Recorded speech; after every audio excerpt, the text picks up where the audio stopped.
Halo Sobat Pinter semua, selamat datang kembali di Podcast Pinter. Pada episode kali ini, izinkan saya, Miftah Firdausain, selaku Ketua Himpunan Mahasiswa Sejarah yang akan memandu dan juga menjadi moderator pada kegiatan hari ini. Yang mana ini merupakan Podcast Pinter episode ke-11.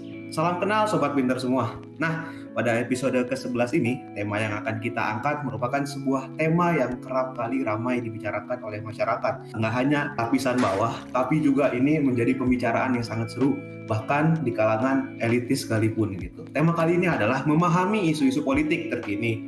Apakah sebuah keharusan bagi mahasiswa? Nah, tema yang sangat layak untuk diangkat sebagai sebuah diskusi, mengingat sedang panasnya nih, beberapa bulan ke lalu itu isu-isu politik di Indonesia lagi dinamis-dinamisnya. Nah, guna menemani kita berbincang terkait hal itu, Podcast Pintar kedatangan Firdian Aurelio Hartono atau yang lebih akrab disapa sebagai Iyang, sebagai Ketua BEM-FISIP Unpad 2021 sebagai narasumber. Halo Kang Firdian, nah ini manggilnya siapa nih enaknya? Halo Mif, Iyang boleh, santai. Iyang aja ya. Pakai gua lu, Ana ente atau pakai bungit biar Gua ada. lu aja santai kita. Gua lu aja ya. Oke, siap. Oke Kang, seneng nih rasanya bisa bertemu lagi di diskusi bersama ini. Gimana nih Kang? Pertama sebelum kita bicara yang berat-berat dulu, tanya dulu kabarnya dan apa sih kesibukannya Kang ini? Oke, terima kasih juga ya Miftah dan teman-teman BEM Kema dan Kema 4 yang mendengar. Kalau kabar dipaksa sehat di negara yang sakit kali ya. Tapi kalau kesibukan masih sama, lagi ngurusin BEM-FISIP Unpad dan masih sama juga, masih ngawasin jalannya pemerintah yang kadang-kadang sembrono inilah. Mangga Mif, lanjut Mif. Oke, waduh ini belum dimulai sudah rada nyentuh dikit ya. Oke. Selanjutnya nih Kang, mungkin kita agak masuk Kang. Kita tapi boleh. awal dulu, mahasiswa yang selalu identik dengan pergerakannya, yang mana kita udah tahu bersama bahwa lengsernya presiden di 65 ataupun di 98 itu pasti ada peran yang mahasiswa. Nah, kata pergerakan sering diafiliasikan dengan kesadaran politik seorang individu, terutama mahasiswa kan. Tapi sebenarnya nih Kang, kalau menurut Akang sendiri, pergerakan atau kesadaran politik itu apa sih Kang? Oke. Ini kalau dari gue, Mif ya, sebenarnya pengen mencoba sharing di sini nggak dalam bentuk yang teoritis dan juga terlalu bahasa-bahasa yang sangat-sangat textbook gitu. Supaya kita juga bisa benar-benar memahami keadaan sesuai dengan situasi pemuda dan mahasiswa hari ini. Bagi gue sendiri sebenarnya, artinya kesadaran politik itu adalah kesadaran bahwasanya setiap hal itu diatur dalam keputusan politik. Kadang misalnya gini, contohnya kita ngambil satu case adalah Omnibus Law Cipta Kerja. Banyak pemuda, mahasiswa yang gak ngerasa terdampak dan gak ngerasa mau turun karena menganggap, lah kan gue gak kerja di pabrik, atau gue gak terdampak. Tapi mereka lupa, misalnya kelak Instagram, Google Meet, dan Twitter ditutup, itu karena keputusan politik. Kelak misalnya UKT teman-teman harganya naik 3 kali lipat, itu karena keputusan politik. Kelak kalau misalnya kemudian kita gak boleh keluar kemana-mana, harus diam di rumah, tapi kemudian tidak dibiayai oleh sebuah kebutuhan dasar, itu karena keputusan politik. Kuota harganya naik, misalnya listrik harganya naik, akhirnya main game, nonton YouTube jadi mahal, serba mahal, itu karena keputusan politik. Jadi akhirnya bicara kesadaran politik adalah bicara soal setiap hal yang kemudian teman-teman dan juga masyarakat dunia, bahkan Indonesia jalanin, yaitu lahir dari keputusan politik, baik directly ataupun indirectly. Jadi ini nggak tentang apakah harus anak FISIP atau anak hukum dan seterusnya, tapi ini tentang sebagai individu kita saling berkaitan dan politik mengaitkan antar individu tersebut. Itu versi gue ya. Wah, ini yang disebutin hukum sama FISIP aja nih. Kan UNIF nggak cuma hukum sama FISIP doang, masih ada fakultas lain. Itu. Makanya stigmanya nggak boleh kedua itu doang. Gitu. Oke, siap-siap. Nah, selanjutnya apakah menjadi sebuah keharusan untuk mahasiswa nih aware, melek dengan kasus-kasus seperti ini? Bukannya isu-isu itu, udahlah mahasiswa kerjanya udah nurutin aja apa kata dosen, kerjain, biar nilai bagus, lapangan kerja bisa diterima, bisa dapat gampang kerja. Bukannya enakan kayak gitu, Kang? Terus harus sadar tuh emang kenapa sih, Kang? Sebenarnya kalau gue melihatnya begini, ada dua hal yang bisa menjadi analogi mudah untuk menjawab keresahan dan pertanyaan ini. Karena kalau kita tarik ke, ya akhirnya pemuda kan calon pemimpin dan seterusnya, rasa-rasanya banyak dari kita menganggap bahwa, kayaknya jauh. Gue mah gak mau jadi pemimpin, gue mau jadi orang kaya, gitu. Makanya posisinya, gue pengen mencoba mengkaitkan ke dalam dua analogi. Analogi pertama adalah, kalau misalnya komplek dan perumahan teman-teman itu gotnya mampet karena misal terlalu banyak sampah yang ditaruh, terlalu banyak kotoran yang ditaruh nggak pernah dibersihin, got mampet dan kemudian banjir. Satu-satu jalan adalah membersihkan got tersebut. Tapi untuk membersihkan got tersebut secara cepat, secara efektif dan juga secara bersih, dia dibutuhkan gotong royong, dibutuhkan bersama-sama untuk turun. Turun kemana ya? Turun ke got. Dari yang tadi di kasur, rebahan, bersih gitu ya. Tapi untuk membersihkan, dia harus turun ke got. Maka dia harus kotor. Maka dia harus kemudian jadi bau, jadi berdebu, bahkan jadi kena lumpur-lumpur dan seterusnya. Bersama-sama ngambil sampahnya, sampai kemudian sampahnya di titik nol, gotnya kemudian menjadi bersih, dan banjirnya nggak pernah ada lagi. Sama kayak politik. Kalau kemudian politik kita anggap kotor, maka jangan dibiarkan. Maka dia harus turun. Baik turun ini versi infrastruktur politik, misalnya menjadi seorang mahasiswa, menjadi seorang aktivis, menjadi seorang kritikus, atau misalnya menjadi seorang akademisi, atau suprastruktur politik, yang menjadi seorang kebijakan policy maker gitu ya, pembuat kebijakan publik, seorang governance, pemerintahan, dan lain-lainnya. Tapi kemudian dia harus turun. Yang kedua adalah analoginya gini. Barack Obama pernah bilang, kalau misalnya Spotify kamu, playlistnya diatur sama kakek kamu, lagunya 50-an, 60-an, 70-an, pasti kamu nggak akan nyaman. Karena kamu pengennya dengerin lagu yang relevan dengan kondisi hari ini, sesuai dengan keinginan kamu. Sama seperti politik. Toh Spotify aja kita nggak mau diatur oleh mereka golongan tua yang tidak mengerti kondisi kita hari ini. Gimana ngomongin politik dan juga kebijakan negara? Toh kita nggak pengen kan, akhirnya kebijakannya itu sangat-sangat kemudian kuno, sangat-sangat tidak inklusif, tidak mendengar kemudian aspirasi pemuda dan rakyat, milenial atau Gen Z hanya dijadikan sebagai lumbung suara. Nah ya udah, kita pastikan lagu yang kita pilih, ya adalah lagunya anak muda. Kebijakan yang kita pilih dan tuntut, ya kebijakannya anak muda. Jadi sepenting itu sih, kalau menurut gue pribadi ya, Mif. Gitu. Oke, berarti pergerakan ataupun kesadaran politik ini yang menyesuaikan dengan keadaan dari pemudanya itu ya, kata kuncinya. Oke, selanjutnya nih kita berbicara tentang political standpoint. Nah, menurut lu sendiri, sarana paling tepat untuk menyuarakan opini politik atau political standpoint seorang mahasiswa itu melalui apa sih? Apakah dengan turun di jalan, merasakan langsung bagaimana dinamikanya, bagaimana crowdednya di jalan, ataukah cukup melalui thread di Twitter kah? Terus atau seperti apa sih yang sebenarnya harus dilakukan mahasiswa atau semuanya itu memiliki porsinya masing-masing? Kalau menurut lu itu gimana ya? Oke, yang lu bilang benar, Mas, bahwa semuanya memiliki porsi masing-masing. Akhirnya bicara pergerakan mahasiswa, dia tidak sesempit aksi demonstrasi turun ke jalan. Gitu. Makanya yang sebenarnya disalahartikan banyak orang adalah, ayo dong mahasiswa bergerak, tapi bayangan bergerak itu hanyalah metode demonstrasi. Yang mana demonstrasi pun kita nggak pernah mengalami sebuah perubahan metode dari zaman 65, 98 hingga sekarang 2021. Metodenya sama-sama. Kalau kita bandingin misalnya sama social movement-nya di Hong Kong, social movement-nya di Arab Spring, social movement-nya Black Lives Matter, dan seterusnya. Nah, maka sebenarnya kalau bicara soal jalan-jalan tersebut, yang perlu dipastikan adalah begini. Satu, pahami dulu bahwa mahasiswa itu adalah entitas yang tidak terpisahkan dari rakyat. Jadi mahasiswa itu bukan pahlawan. Boleh jadi kita memang menyebut hidup mahasiswa, hidup rakyat Indonesia. Tapi dia bukanlah dua entitas yang terpisah. Jadi kunci pertama penting dulu bahwa tahu bahwa kita tuh bukan pahlawan. Kita bukanlah sebuah hero. Jadi kita nggak bisa cuman sosokan datang di akhir last minute dan menyelesaikan masalah, itu nggak mungkin. Nah makanya yang harus dilakukan adalah menyadari bahwa kita punya kekurangan, kita punya porsi masing-masing, dan kita toh masih seorang menjadi mahasiswa yang hidup mungkin di bawah orang tuanya dalam hal biaya, dalam hal tempat, kita belum memiliki sebuah gaji tetap dan keluarga dan seterusnya. Gitu. Nah maka pastikan baik teman-teman dari jurusan apapun, keilmuannya apapun, fakultasnya apapun, kampusnya apapun, bahkan teman-teman yang kemudian nggak di kampus, itu harus paham bahwa rasanya kita punya porsi masing-masing.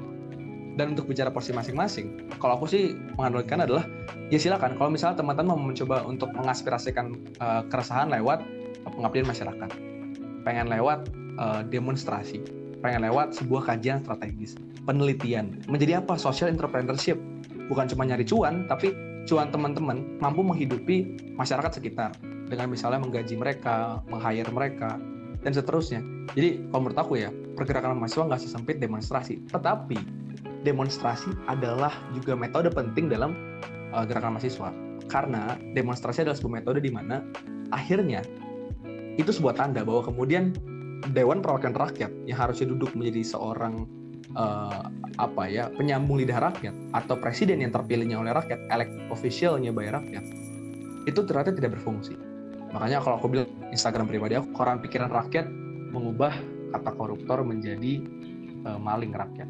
Nah, jangan sampai ke depan kita semua di Indonesia mengubah kata DPR dan pemerintah menjadi pengkhianat rakyat.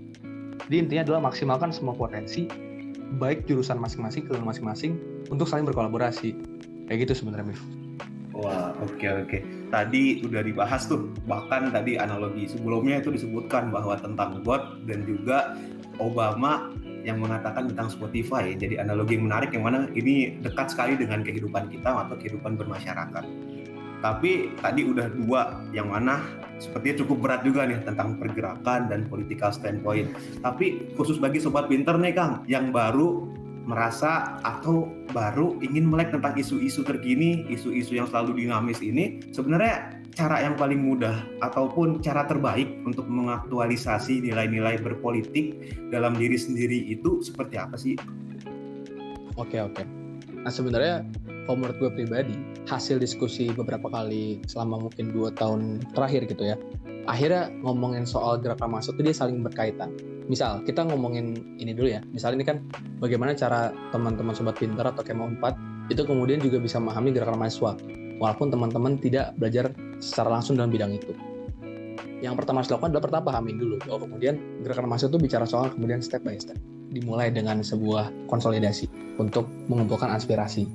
Kira-kira apa yang harus kita kawal? Diskusi.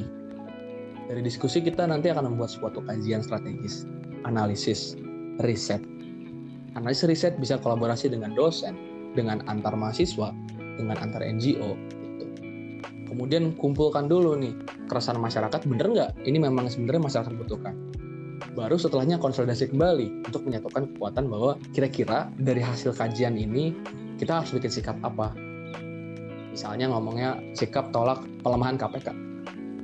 Nah, dari tolak pelemahan KPK, tentu saja nggak semua orang ngerti tentang KPK itu seperti apa. Maka yang dibutuhkan adalah propaganda. Propaganda itu, bahasa gampangnya mah ya strategi marketing, tapi versi ngomongin keresahan masyarakat. Propaganda ini bisa dikemas dengan TikTok, dengan YouTube, dengan podcast seperti ini misal, dan seterusnya. Kemudian dari teman-teman bikin propaganda, teman-teman bisa next lagi ke ngomongin soal audiensi hasil kajian teman-teman.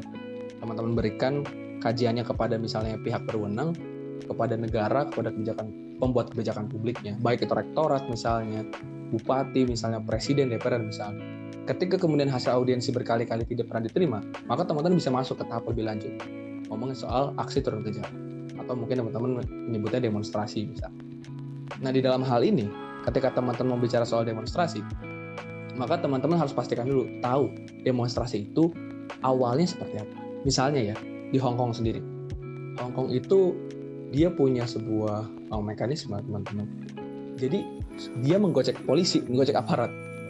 Dia bilang nih, seruan aksi, titik kumpul A. Polisi semua datang ke titik A. Tahu mereka demonya di titik B. Jadi, gerakan mahasiswa itu juga bicara soal bagaimana, dan mereka tuh punya sebuah aplikasi namanya Wire. Wire ini aplikasi yang nggak bisa di-screenshot, nggak bisa disadap, dan seterusnya. Nah, tapi untuk gunain Wire butuh dulu kesadaran common sense untuk kemudian menggunakan aplikasi-aplikasi ini. Baru mereka kemudian menekan pemerintah dengan berbagai cara. Setelah goals, ya itu alhamdulillah. Tapi kalau enggak, mereka pastikan konsol ulang lagi, kajian ulang lagi. Panjang. Aku pernah ditegur gini sih. Jadi dulu tuh ada yang pernah negur, udahlah nggak usah aksi. Besok kan nggak ada momentumnya. Dari gue cuma bilang, coba sebutin satu aksi di dunia ini yang lewat satu kali aksi, masalahnya beres. Sebutin. Dari masa apapun deh. Revolusi Prancis, revolusi industri, revolusi Inggris, revolusi Rusia, mungkin juga di revolusi Indonesia. reformasi, nggak ada dong satu kali aksi beres. Dia perlu proses. Makanya sebenarnya yang penting dari gerakan mahasiswa itu konsistensi.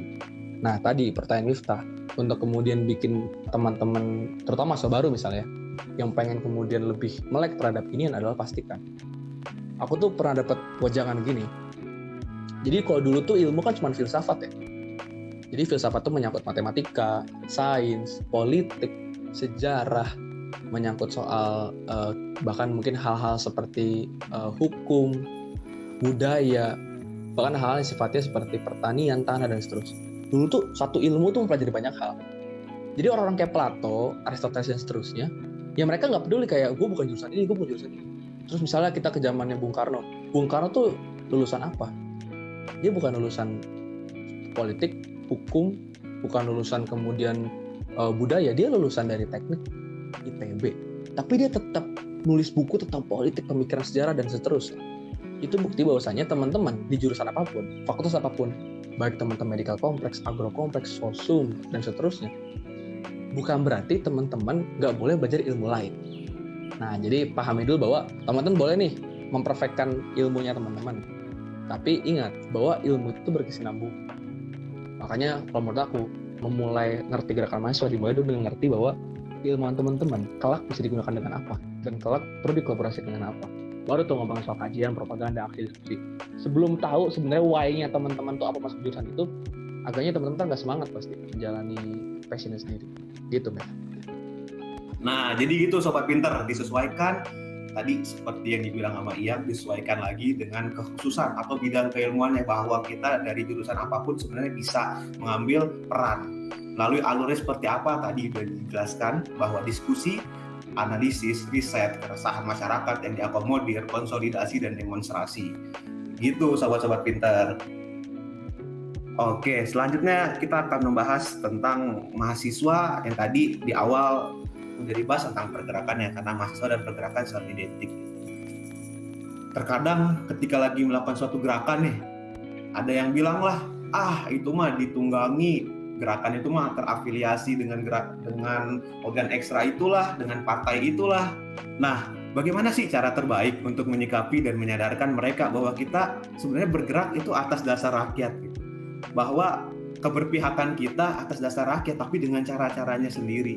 Lalu bagaimana sih menyikapi orang-orang yang suka mengatakan ataupun adanya opini-opini liar semacam itu kalau menurut lu, Yang?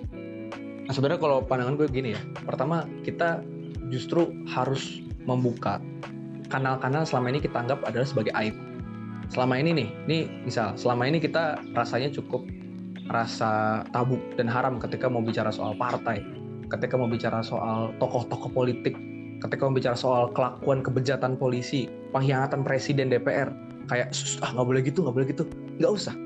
Buka kanal demokrasi, buka jendelanya, tunjukkan bahwa Indonesia sedang tidak baik-baik saja sistemnya. Dan tugas kita adalah kemudian justru spread the awareness.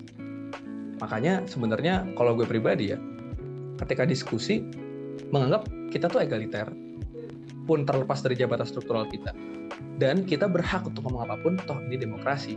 In the end, gue pernah dengar sebuah saran gini dari seorang kakak tingkat.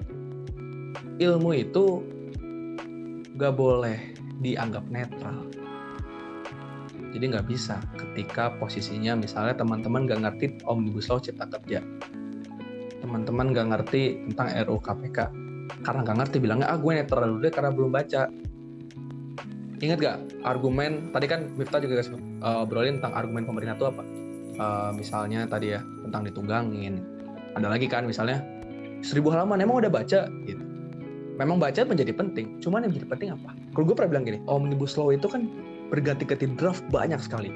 800 halaman, 900 halaman, 1000 sekian halaman, 1000 sekian halaman. DPR menganggap ketika halaman diganti, masyarakat berhenti untuk menyuarakan. Padahal yang kita aksikan, yang kita tentang, itu bukan saja Omnibus Law-nya, tapi arogansi kekuasaan dalam menghadapi rakyatnya. Jadi satu hal, bahwa kemudian perlu baca dan perlu paham lebih jauh, bagus. Tapi yang perlu paling dasar adalah memahami bahwa kita sedang tidak baik-baik saja. Entah bicara soal kemudian sudah baca atau belum, tapi kita sadar bahwa ini nggak baik-baik aja. ada arogansi kekuasaan, ada pengkhianatan, ada penindasan, ketidakadilan, dan seterusnya. Makanya kemudian sebenarnya adalah ilmu teman-teman nggak boleh netral. Kelak suatu hari dari gue, dari Miftah atau teman-teman di sini, atau pendengar ngerasa bahwa gue nggak ngerti, gue pilih netral dah. Pastikan bahwa selama itu juga teman-teman adalah nggak ada bedanya dengan pengkhianat-pengkhianat di penguasa kita.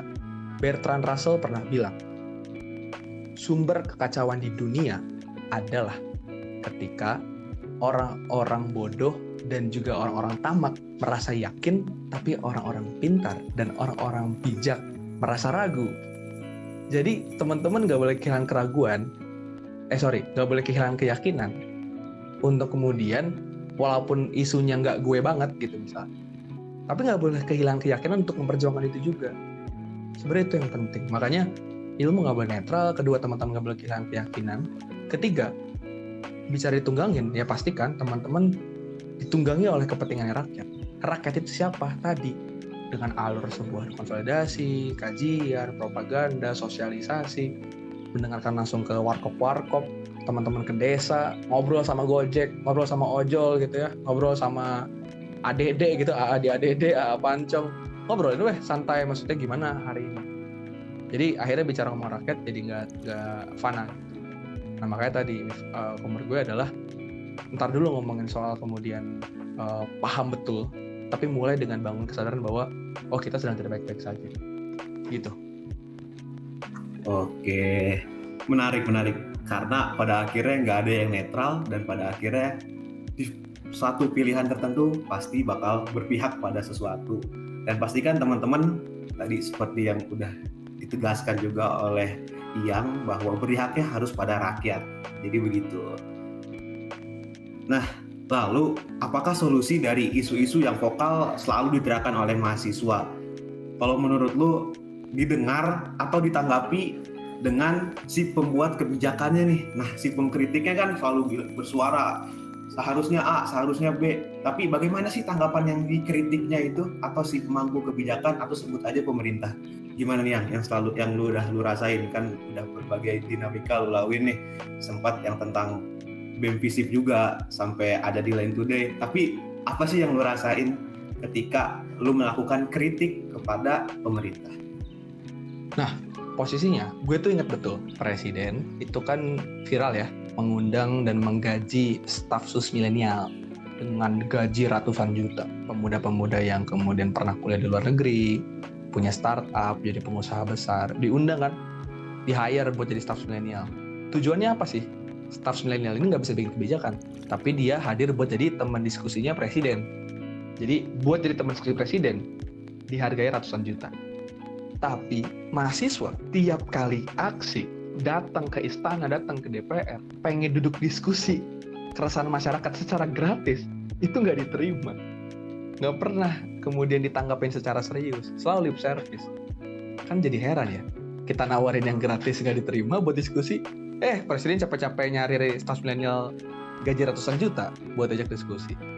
Nah jadi banyak sekali dinamika ketika di lapangan. Presiden, misalnya kita ngomongin case-nya presiden ya, kan ada berbagai lembaga kenegaraan. Presiden selalu berusaha menenangkan. Ya, kami mah akan mendengar suara rakyat. Ya, nanti kami akan coba pertimbangkan lagi. Ya, kami berpihak kepada kemanusiaan. Tapi nggak pernah dilakukan. Makanya ketika kemudian Presiden Jokowi dibilang King of Lip Service, bagi gue itu keresahan yang genuine sih. Karena kalau misal cerita di lapangannya itu terlalu banyak. Saking banyaknya gue bingung, nih Jokowi pernah jujur gak sih gitu. Saking banyaknya yang dihianatin gitu. Makanya posisinya adalah ketika sudah seperti ini, ketika berulang kali lip service terjadi, yang bisa kemudian kita sebagai masyarakat sipil dan mahasiswa lakukan adalah kemudian terus tidak terdistract dengan hal-hal yang sifatnya adalah sentimental. Termasuk ketika aksi demonstrasi, jangan terjebak di dalam diskursus halte siapa yang ngebakar, ini anarko hitam-hitam siapa, ditunggangi siapa. Itu kan adalah strategi intelijennya mereka untuk kemudian mengacaukan diskursus publik. Pastikan kita tetap dalam rangka, ya kalau ngomongin KPK, dilemahkan, merugikan negara, merugikan sikap dan semangat anti korupsi. Omnibus Law juga bisa merugikan buruh, petani, dan bahkan pelajar serta hal-hal yang dalam pendidikan. Jadi sebenarnya kalau udah ada sentimen kayak gitu, yang penting kita tetap stay pada diskursus yang substantif sih, Mif. Oke, tapi jadi mau nanya-nanya dikit nih, dari kritikan yang udah lu bangun bersama tim di BEM-Visip, ataupun dengan kajian-kajian yang udah lu keluarkan, yang pasti ada pro dan kontranya. Tapi pernah ada nggak sih kritiknya ini didengar, atau malah kerennya ini pernah ditindaklanjuti oleh pemerintah? Pernah nggak ya? Oke, kalau gue pribadi ya, jadi kalau pengalaman pribadi sebenarnya kalau yang di tahun ini tingkatannya ke pemerintah itu belum ada, karena dari gue sendiri dan BEM-Visip Unpad itu kan juga kolaborasi ya sama teman-teman di Fraksi Rakyat Indonesia, sama teman-teman di FRI, isinya juga berbagai BEM di Indonesia, NGO, dan masyarakat sipil lainnya. Dan sebenarnya nyaris nggak pernah bener-bener omong itu didengar. Misalnya apa ya? Misalnya tentang PPKM. Masyarakat sipil menyarankan PPKM untuk penuhi juga kebutuhan dasarnya, seperti yang tertulis dalam UU Karantina Kesehatan. Nggak didengar. Misalnya tentang, ayo tuntaskan segera pelanggaran HAM. Cari pelakunya, malah pelaku-pelakunya dijadiin sebagai pejabat tinggi negara dan masih berkeliaran di dalam pemerintahan. Dan bahkan ditambah lagi pelanggaran-pelanggaran HAM yang baru. 3, misalnya tentang KPK, keluarkan Perpu KPK, pecat pimpinan KPK yang kemudian melanggar etik, nggak didengar. Yang dipecat malah apa? 75 pegawai KPK yang berintegritas, berani jujur pecat. Apalagi ini terakhir misalnya tentang sama Omnibus Law Cipta Kerja, demonstrasi berhari-hari berbulan-bulan, hasilnya adalah pengesahan secara diam-diam di hotel mewah. Jadi posisinya hal-hal yang kayak gitu nggak pernah didengar. Makanya sebenarnya gue juga heran ya, sebenarnya mereka tuh mewakili apa. Kalau misalnya hal-hal kecil diakomodir, misalnya ya kayak, kan pemerintah sudah memberikan subsidi kuota buat mahasiswa. Kan pemerintah sudah memberikan anjuran pemotongan UKT untuk mahasiswa. Toh, gue jawabannya adalah, toh itu adalah kewajiban. Itu bukan sesuatu yang harus dituntut dulu baru dipenuhin loh. Itu kewajiban. Tapi ketika ada tuntutan yang misalnya ini adalah di luar kewajiban, tapi nggak didengar. Nah makanya heran ketika pemerintah suka ngomong, sebutin juga dong prestasi pemerintah. Loh, kalau pemerintah berbuat benar, ya toh itu adalah kewajibannya.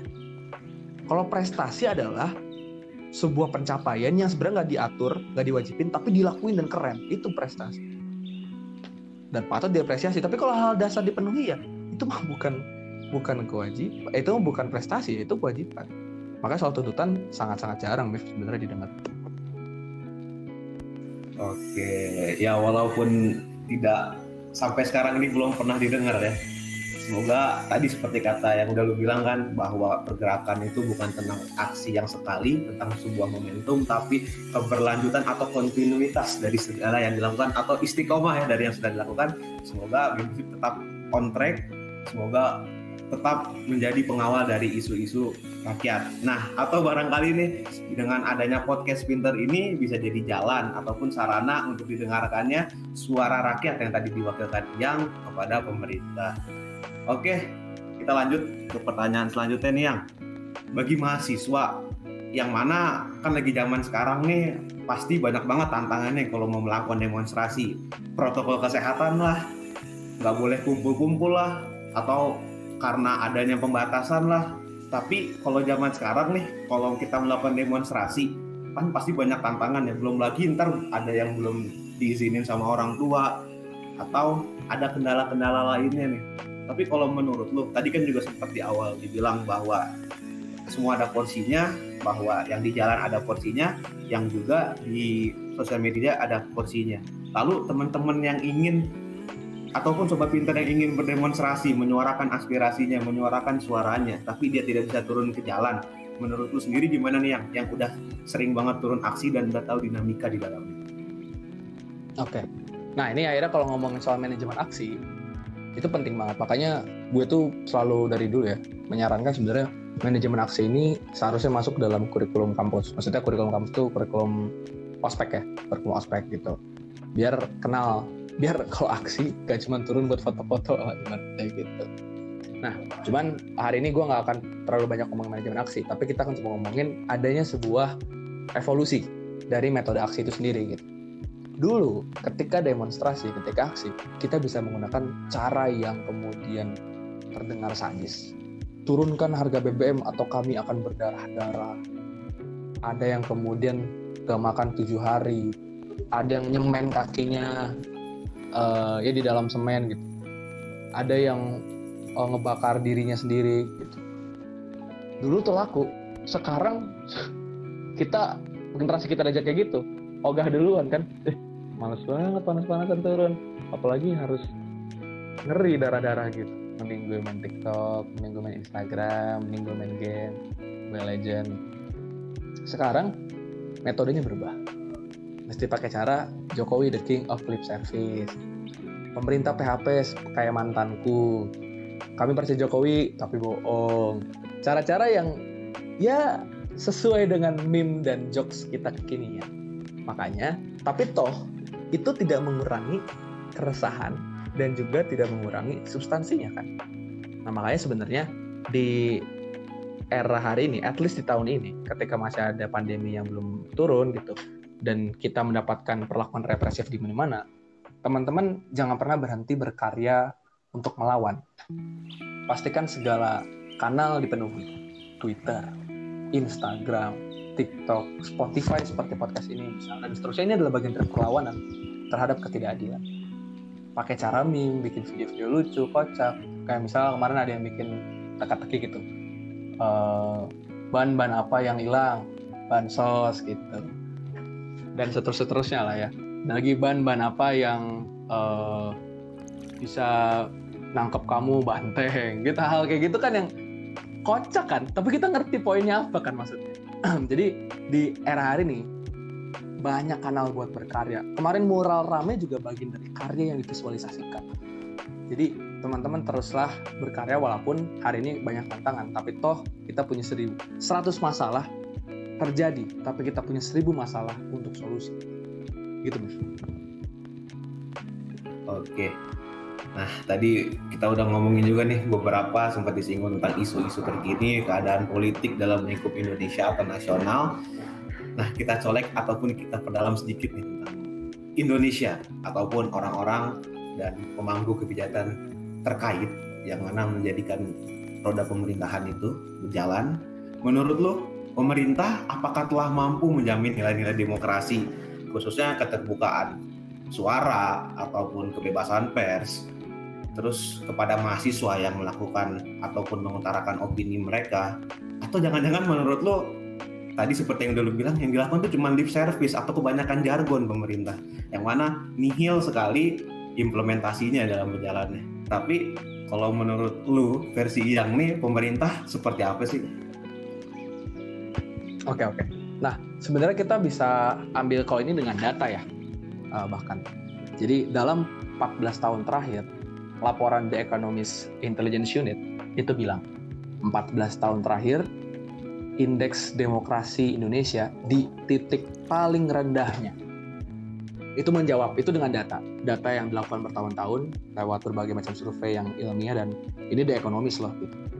Jadi itu pun sudah bisa menjawab betapa buruknya demokrasi kita di hari ini. Bahkan ibaratnya di tahun 2019 aja teman-teman, itu ngelakuin sebuah aksi demonstrasi yang ditangkap tuh 1.300-an. Tahun 2020 itu 1.100-an kalau nggak salah. Di tahun 2021 itu 1000-an. Padahal kita belum beres nih tahunnya. Itu laporan menurut teman-teman dari YLBHI atau Kontras kalau nggak salah. Nah ini kan yang menjadi, ini satu data lagi ya aku baca. Ada hal-hal yang kemudian dari tadi data dari Komnas HAM. Nah ada dari Komnas HAM pun menyebutkan bahwa di tahun 2017 itu tertinggi. 2.290 aduan tentang kekerasan aparat kepolisian. Data menurut YLBHI, sepanjang 2019, 51 meninggal terkait unjuk rasa. Korban tewas reformasi korupsi misalnya. ada Maulana Suryadi dari Jakarta, Akbar Alamsyah Jakarta, Supriyadi Jakarta, Imawan Randi Kendari, Yusuf Kardawi dari Kendari, meninggal karena ikut aksi. Menurut LSI, Lembaga Survei Indonesia, per 2021, kepercayaan terhadap Presiden Joko Widodo dalam 4 bulan terakhir menurun dari 56% menjadi 43%.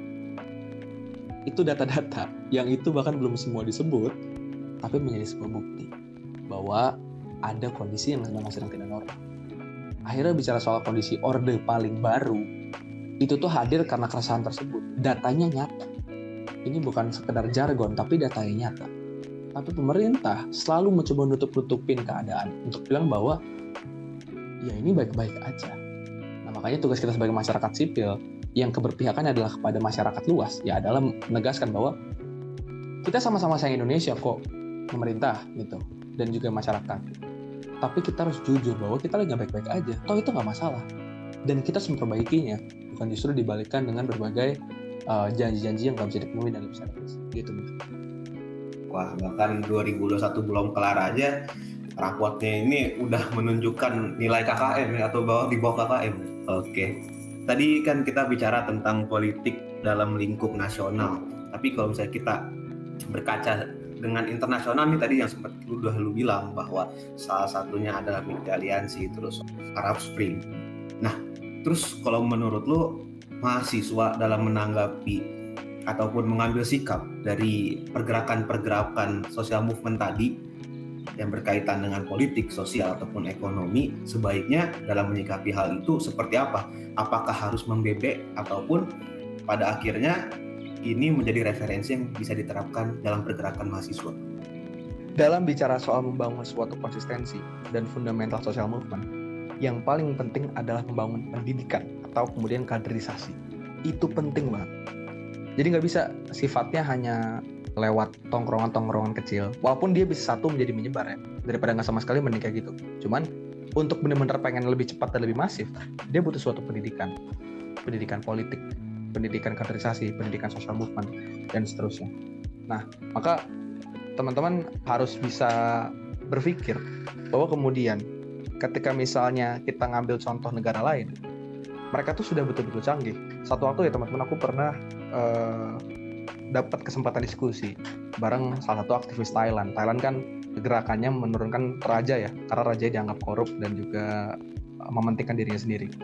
Nah, di dalam percakapan tersebut, si aktivis Thailand ini cerita bahwa demo mereka udah nggak lagi targetnya adalah mengorbankan nyawa. Jadi mereka itu ya kalau lagi aksi teman-teman, mereka tuh gelar kayak konser, ada makanan, festival, mereka pakai payung-payung warna-warni buat foto-foto. Mereka tahu itu bisa ngundang orang buat ikut foto booth, ada konser-konser kecil gitu, misalnya ngundang Iwan Fals atau Parsi Thailand tapi ya, atau siapa gitu. Jadi itu menarik kemudian masa yang kemudian tadinya nggak peka menjadi apa nih, kayaknya seru banget. Dari seru menjadi oh gini tuh kejadiannya. Dari tahu jadi kayak oke, gue akan support, oke, gue akan lawan. Dia butuh proses. Nah, makanya sebenarnya yang paling penting pertama adalah pendidikan. Bagaimana setiap kampus, BEM fakultasnya, BEM univnya, himpunannya harus memastikan pendidikan tentang politik dan social movement itu ada. Yang kedua, harus memastikan bahwa metode aksi pun berubah. Karena gini, dalam suatu buku disebutkan revolusi memang membutuhkan darah. Tapi kalau darah nggak harus terjadi, itu lebih baik. Itu nama yang aku sebutkan tadi, 5 orang yang meninggal dalam revolusi korupsi.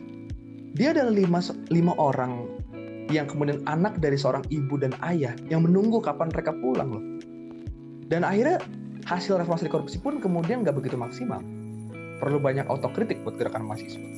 Darahnya tumpah sia-sia dong jadinya. Terkesannya kan seperti itu ya. Makanya kelak ke depan kita perkuat, yang penting adalah pemikiran kita, solidaritas kita, metode kita. Contoh di Hong Kong tuh untuk menghindari informasi disadap, mereka menggunakan airdrop. Terus mereka kalau ada CCTV yang mau ngerekam mereka gunakan laser. Terus mereka udah punya berbagai alat buat membalikan lagi kalau dilempar gas air mata. Mereka punya alat buat ngelawan water cannon. Jadi mereka canggih gitu. Nah, di luar kesadaran butuh kan yang namanya suatu kecanggihan. Butuh sebuah yang namanya konsistensi. Makanya sebenarnya PR buat gerakan mahasiswa itu banyak banget.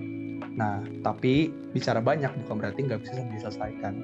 Dia bisa satu persatu. Dimulai dari tadi ya, teman-teman di sini, kayak mau di sini, pendengar di sini harus sadar dulu tentang dirinya bisa ngambil peran apa. Dari situ insya Allah menjadi suatu niat yang baik untuk kedepannya. Gitu, Bif. Oke. Nah, kita tadi udah ngebahas nih teman-teman sobat podcast Pinter bahwa tadi udah disinggung bahwa bagaimana keadaan politik secara nasional ataupun keadaan internasional nih yang sekiranya kita bisa jadikan jalan sebagai aware kita terhadap sebuah isu.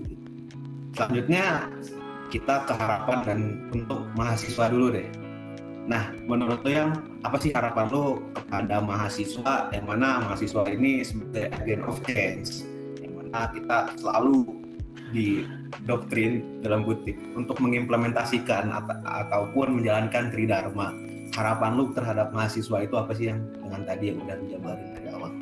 Bagi gue agent of change itu bukanlah sebuah, ibaratnya gini, kalau mahasiswa lu adalah agent of change sudah pasti. Enggak. Kenapa sih kita disebut agent of change?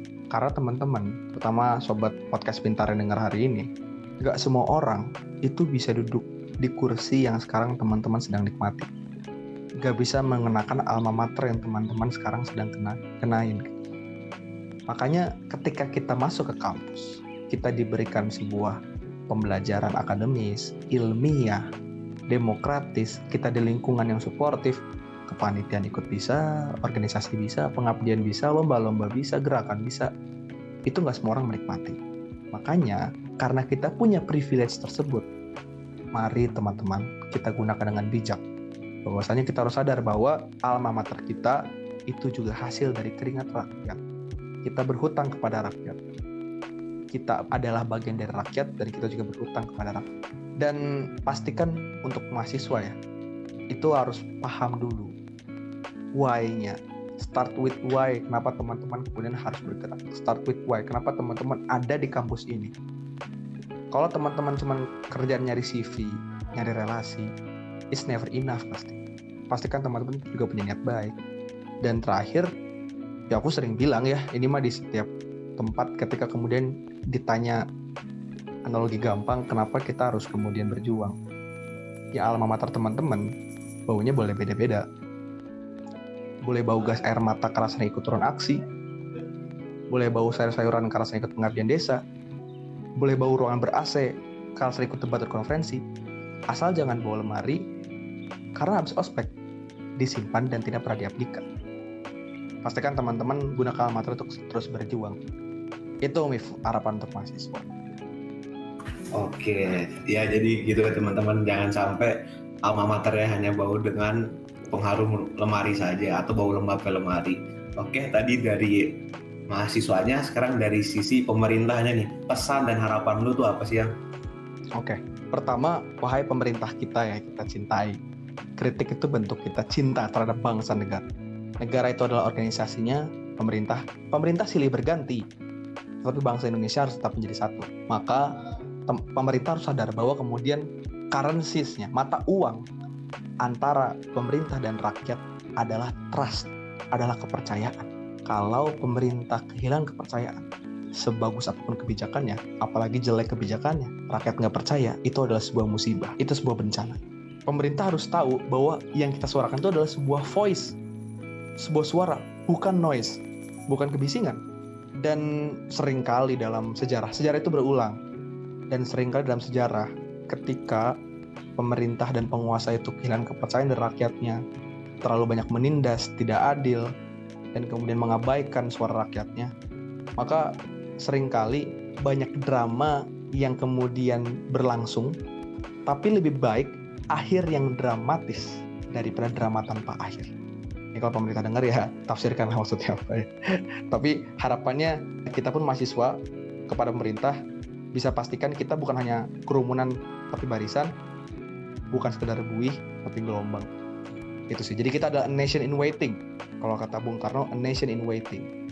Jadi pastikan bahwa bangsa kita besar dan layak untuk kemudian merdeka selama-lamanya. Gitu deh. Oke. Ya, jadi begitu teman-teman. Sedikit merangkum apapun, meng-highlight nih kata-kata yang sekiranya penting banget buat Sobat Pinter. Bahwa aksi, social movement itu nggak ada yang hanya berjalan secara sekali ataupun cuma dengan satu momentum aja. Tapi momentum itu jadi hanya sebagai pemantik bahwa berjalannya sebuah gerakan itu adalah tentang kontinuitas ataupun istiqomahnya si gerakan ini untuk terus berjalan. Dan tentunya dalam melakukan hal ini ataupun pencerdasan ataupun gerakan-gerakan itu ataupun propaganda ya, dan harus juga menyesuaikan dengan kesesuaian konteks di zamannya ataupun pengemasan yang paling sesuai dengan anak muda itu lagi paling sukanya apa, karena anak muda di Indonesia merupakan basis yang paling banyak dan memiliki masa yang paling banyak. Oke, tadi kita udah ngobrol panjang lebar banget, udah lama. Nah, terakhir nih yang ada nggak pernyataan penutup yang akan menjadi penutup dari podcast ini? Terakhir nggak ada, sebenarnya udah cukup dari proses tadi, tapi lagi-lagi pengen mencoba ngerimain teman-teman kalau kata Tan Malaka, kemewahan terakhir yang dimiliki oleh pemuda adalah idealisme. Pastikan teman-teman terus berjuang, terus melawan, karena bicara melawan bukan bicara soal generasi sekarang, tapi bicara soal generasi ke depan dan terus ke depan. Itu aja, selamat berjuang dan selamat melawan teman-teman semua, terutama pendengar podcast Pintar di kesempatan kali ini gitu. Dahsyat, bahwa kemewahan adalah bahwa idealisme adalah kemewahan terakhir dimiliki mahasiswa. Oke, terima kasih banyak Ian telah menyempatkan diri untuk ngobrol bareng di podcast Pintar episode ke-11 ini. Seru banget ngobrolnya. Semoga perbincangan kita mengenai tema tadi dapat membawa manfaat kepada Sobat Pintar ya. Ya, syukur-syukur didengarlah sama pemerintah. Nah, makasih banyak juga buat Sobat Pintar yang udah dengerin pembicaraan kita kali ini. Jangan lupa dengerin episode-episode sebelumnya dari podcast Pintar di Spotify Unpad Pintar, dan cek juga Instagram kita di @unpadpintar. Saya Miftah Firdausen, pamit undur diri dan sampai jumpa di podcast Pintar episode selanjutnya. Izinkan saya untuk menutup episode ini dengan hidup mahasiswa dan hidup rakyat Indonesia. Terima kasih.